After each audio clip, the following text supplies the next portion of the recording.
Aries, hello. Excuse me sa boses ko, minamalat. Aries, ito yung reading mo, November 16 to 22 or kung kailan mo man mapanood ito. Sun, Moon, Rising, Venus, Signs, Cross Watchers. Maraming salamat, Aries, sa laging pagsubaybay, sa like, shares, comments. Malaking bagay, malaking tulong po yan. Regarding private readings, pakibasa na lang yung mga nakasulat sa description or yung pinakadulo ng video may nakalagay din. Tingnan na natin ano mga ganap November 16 to 22. Oh, travel. Long distance o baka abroad-abroadan to, Aries. O meron ka bang business trip or leisure trip? Di ko alam, may bakasyon. Pero pwedeng pwedeng abroad. At pwedeng may kinalaman din sa LDR. Yan, communication. Baka may kamag-anak abroad, nakokontakin ka, or person mo. O exciting experiences daw para sa mga single. At pagdating naman sa iba na nag-aantabay ng magandang balita sa career, eto, pwedeng may opportunity about career din.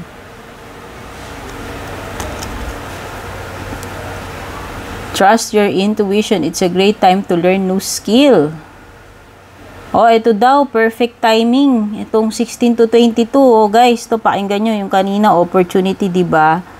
Pagdating sa mga single or pagdating sa career. Ito na namang second card mo. Meron na namang binabanggit about career opportunity. Or kung mag-i-invest ka ng pera. Okay?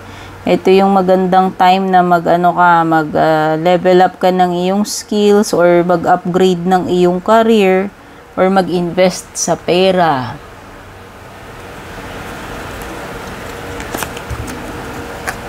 Twists and turns. Okay, itong twist and turn, may mga unexpected na mangyayari. Ayan, yung mga plans mo pwedeng mag-iba, magbago last minute kasi nga may mga all of a sudden. May mga changes, last minute changes or major changes or interruptions, mga aberya. 16 to 22 November, tandaan nyo na lang. Sabi dito, make sure daw na makapagpahinga ka ng mabuti kasi pwedeng may paparating na upheaval or challenge.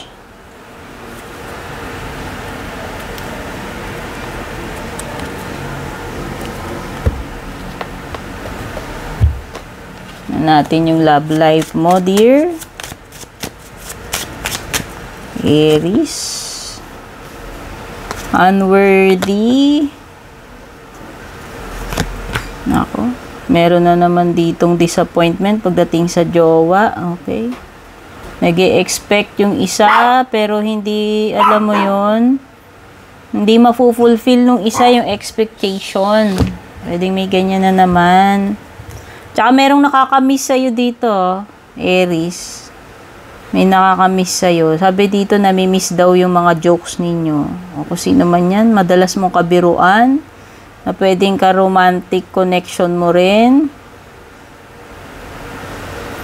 Merong nagde-demand dito ng equal give and take. Hindi ko alam kung ikaw yan, Aries. Pwedeng hindi ka satisfied sa performance netong person mo or ewan ko, siguro nga may mga expectations ka na hindi nami-meet netong person na to. Parang yan, may feeling kasi dito na hindi mo deserve yan. Or hindi mo nakukuha yung deserve mo. Yan. Hindi mo deserve pwedeng hindi mo deserve yung ginagawa niya sa'yo or hindi na meet yung expectations mo. So, hindi mo deserve yung person. Parang ganun. The Lovers, pwedeng Gemini energy. Ace of Wands. Ayan talaga opportunity, Ace of Wands. Ito talaga yung magandang timing para sa Aries kung may mga sisimulan ka. O yung mga binanggit kanina dito about money, investment, sa career. Pwedeng yung mga single din, pwedeng rin. May opportunity rin pagdating sa romance. Ngayon kasi may Ace of Wands ka. Ayan, about romance, the lovers. Okay? Some of you might entering a new commitment pagdating ng period na yan. Yung sinabi ko, 16 to 22. O baka dyan kayo, maging official. O diba?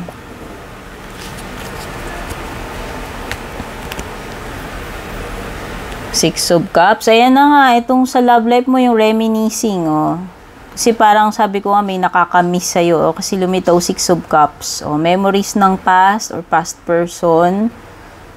Pwedeng nare-reminisce mo siya, yung mga memories nyo, or siya yung nakakamiss sa'yo.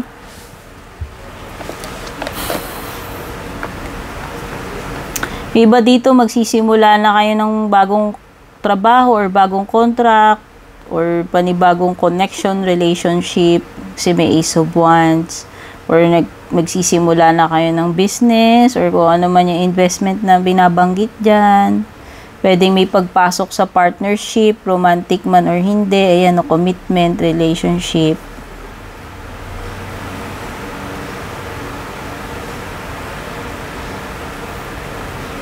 Merong, okay, so ayan, kung ano man itong hinihintay mo, naghihintay ka ng return of investment mo, eto na rin. Kasi meron ka 7 of Pentacles dito So, nakikita ko yung return of investment. Kasi may binabanggit din kanina dyan about money and investment. So, ayan.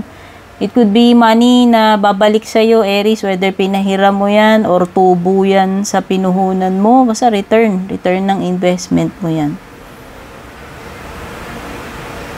Eight of Cups, may pag-alis dito. Hindi ko alam. Pag-walk away from a situation or a person. May pag-alis Eight of Cups Hindi ko alam kung nag-walk out, talaga nilayasan na. O, pwede na namang hindi ito jowa. Pwedeng, nag-quit ka na doon sa trabaho mo. Or any situation na pwede kang mag-walk out. Or merong nag-walk out from you. Walk away from you, walk out from you. Parang ganon. Okay. So, ito yung mga nakuha ko. Dito sa iyong reading for November 16 to 22 Aries. Yan. Sana makatulong sa'yo to. Take care. God bless. Babush. And kung balak nyo pong mag-book or mag-inquire ng personal readings ko, basahin nyo lamang po itong nakasulat sa screen or yung nakalagay sa description.